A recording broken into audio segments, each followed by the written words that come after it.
আসসালামু আলাইকুম, welcome to special cooking studio by Limu. আজ আমার আয়োজন আপনাদের জন্য নিয়ে এসেছি মজার একটা মিষ্টির আইটেম, পাউরুটি শাহি টুকরা। এই পাউরুটি শাহি টুকরা তো তৈরি করা অনেক সহজ এবং যে কোনো অকেশনের জন্য পারফেক্ট একটা রেসিপিটা দেখার আগে আমার একটাই রিকোয়েস্ট, যারা এখনও পর্যন্ত আমার চ্যানেলটা সাবস্ক্রাইব করেননি প্লিজ সাবস্ক্রাইব করে নেবেন। আমি এখানে নিয়ে নিলাম কিছু পাউরুটি, 7-8 পিসের মতো পাউরুটি।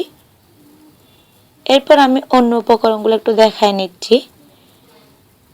এখানে আমি শিরা তৈরি করে নিব, এই জন্য নিয়ে নিলাম 1/3 কাপের মতো চিনি, সেই সাথে নিয়ে নিলাম 3 টেবিল চামচের মতো নর্মাল পানি। এরপর আমি মাওয়া তৈরি করে নিব, এই জন্য নিয়ে নিয়েছি 3 টেবিল চামচ গুঁড়া দুধ, 3টা এলাচ, সেই সাথে পরিবেশনের জন্য লাগছে কিছু বাদাম কুচি। আমি এখানে কিছু পেস্তা বাদাম কুচি নিয়ে নিলাম।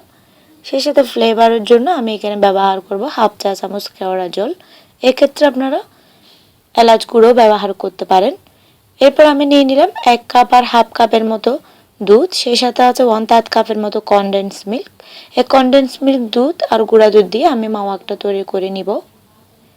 আমি একটা পাতিলে দিয়ে দিচ্ছি আমার যে চিনিগুলো রাখছিলাম শিরার জন্য 1/3 কাপের মতো চিনিটা দিয়ে দিলাম, সেই সাথে দিয়ে দিলাম 3 টেবিল চামচের মতো পানি। পানিটা দেওয়ার পর আমি এটা একটা এলাচ দিয়ে দিব ফ্লেভারের জন্য, এবং হালকা আছে এটাকে আমি একটা শিরা তৈরি করে নিব, পাতলা একটা শিরা। এরপর আমি পাউরুটিগুলোকে আমার পছন্দ মতো একটা সাইজে করে নেওয়ার জন্য আমি এরকম একটা স্টিলের গ্লাস ব্যবহার করে এভাবে একটা চাপ দিয়ে মাঝখানে রাউন্ড শেপ করে একটা শেপ দিয়ে নিচ্ছি। এক্ষেত্রে আপনারা যে কোনো রকম কুকি কাটারও ব্যবহার করতে পারেন।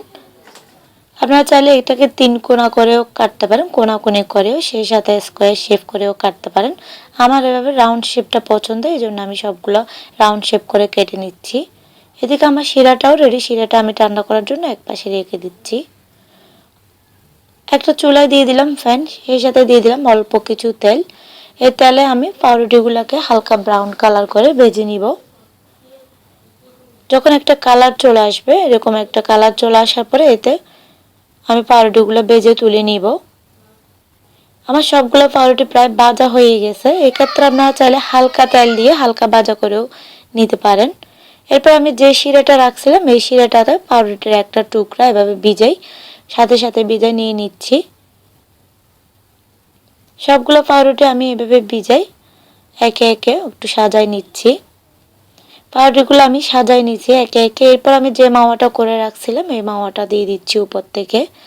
এভাবে মাওয়া দেওয়ার পরে ফ্রিজে 1 ঘন্টা 2 ঘন্টা রেখে ঠান্ডা পরিবেশন করে খাইতে এটা অনেক বেশি ভালো লাগে।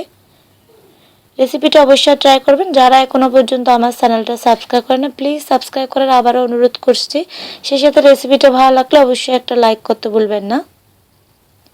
মাওয়াটা দেওয়ার পরে আমি একটু দিয়ে দিচ্ছি বাদাম কুচিটা, এখানে পছন্দ মতো বাদাম কুচি বা কিশমিশ দিয়ে এটা পরিবেশন করা যায়। রেসিপিটা অবশ্যই বাসায় ট্রাই করবেন, আর কেমন লেগেছে আমাকে অবশ্যই কমেন্টস করে জানাতে ভুলবেন না। দেখলেন তো অনেক সহজ এই মিষ্টির আইটেমটা।